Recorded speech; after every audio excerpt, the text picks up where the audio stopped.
আমি যে কারণে আমি আওয়ামী লীগ থেকে বের হলাম একটা কথা কই, আমি বললাম শেখ হাসিনা যখন বললেন যে জামাতকে নিয়ে আমি সংসদের ভিতরে এবং বাহিরে আন্দোলন করতে চাই, কেন আমি খালেদা জিয়ার বিরুদ্ধে তত্ত্বাবধায়ক সরকার তাকে আমি ফেলে দিতে চাই, তখন আমি একমাত্র ব্যক্তি বিরোধী দলের নেত্রী 29 নম্বর মিন্টু রোডের বাসায়, আমি তখন সেন্ট্রাল এক্সিকিউটিভ মেম্বার আওয়ামী লীগের, আমি বলছিলাম জামাতকে নিয়ে আমি বেহেশতে যাইতেও রাজি না, আমার নামটা আপনি নোটুল বেসেন্টের খাতায় লিখে রাখেন, এবং এটা ছিল আমার মহা অপরাধ। এইগুলো অনেক কথা আমি বলতে চাই না।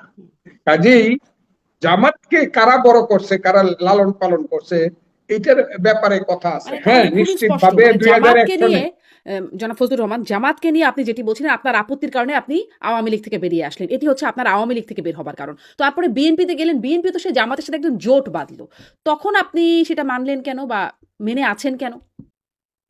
আওয়ামী লীগ আমার ঘর ছিল, এই ঘরটা আমি সৃষ্টি করছি, আমি ওই ঘরে জন্মগ্রহণ করছি, আমার অধিকার অনেক বেশি ছিল। আওয়ামী লীগ যখন করতে পারলাম না, আমি যখন দেশনেত্রী খালেদা জিয়ার ডাকে আমি বিএনপিতে আসলাম, তখন তো আমি ওই ঘরের ছেলে না, আমি তো ওই ঘরে আসলাম। আমি যে আওয়ামী লীগের থেকে যে কথাটা আমি আওয়ামী লীগকে বলতে পারছি, এই কথাটা আমার বিএনপি, তারা তো আমাকে আশ্রয় দিল। আসছি তো মানুষের খুব বেশি কথা বলার সুযোগ থাকে না, আমি আপনাকে যদি বুঝাইতে পারি তো বুঝছেন আপনি।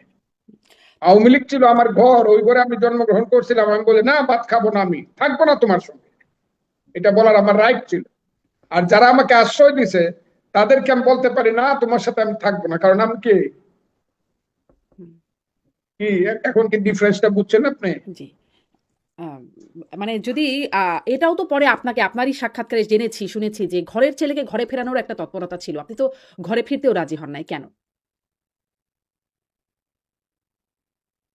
ঘরে ফিরতে চাই নাই কেন, এগুলা আমি অনেক বলছি, অনেক বলছি।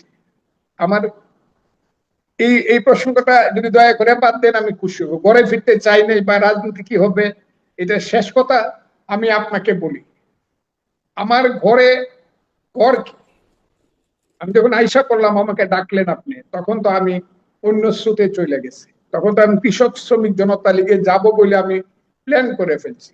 কাদের সিদ্দিকী সাহেব বীরুত্তম প্রেসিডেন্ট, আমি জেনারেল সেক্রেটারি কৃষক শ্রমিক জনতা লীগ। অসময়ে তো ডাকলে হবে না, সময় তো করতে হবে ফেরার জন্য, অসময় তো হবে না। আমার অনেক কথা আছে, ওই কথাগুলো আমি আর এখন বলতে চাই না, এগুলো বহুবার বলছি। আমার উপরে অনেক বেশি আমাকে ওই দিন একটা এলাকাতে মিটিং করতে গেছি, একজন খুব বড় নেতা জেলা, সে হঠাৎ করে বক্তৃতা করতে আমার নামে সম্বোধন করলো ট্রেজেডি নায়ক ফজলুর রহমান। আপনি কি বুঝছেন আমার কথাটা?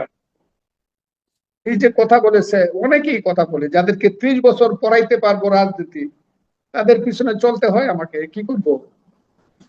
জি, তাহলে আপনি নিজেকে ট্র্যাজেডি নায়কই মনে করেন?